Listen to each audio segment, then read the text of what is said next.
ஒரு credit card purchase எப்பவுமே ஒரு எமோஷனல் பர்ச்சேஸா இருக்கக்கூடாதுங்க. அதுக்கான காரணத்தையும் சொல்றேன்.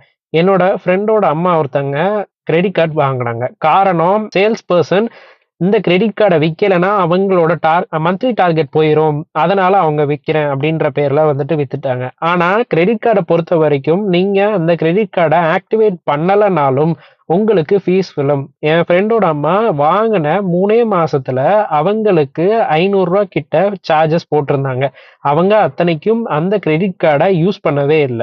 இந்த காரணத்தினால தான் ஒரு கிரெடிட் கார்ட எப்போதுமே ஒரு எமோஷனல் பர்ச்சேஸா வச்சுக்கவே கூடாது. நமக்கு தேவைப்பட்டா மட்டும் தான் ஒரு கோலோட செட் பண்ணி அந்த கிரெடிட் கார்ட வாங்கணும். இன்னும் இந்த மாரி புது புது விஷயங்கள் தெரிஞ்சுக்க என்னோட யூடியூப் சேனல சப்ஸ்கிரைப் பண்ணுங்க. Thank you.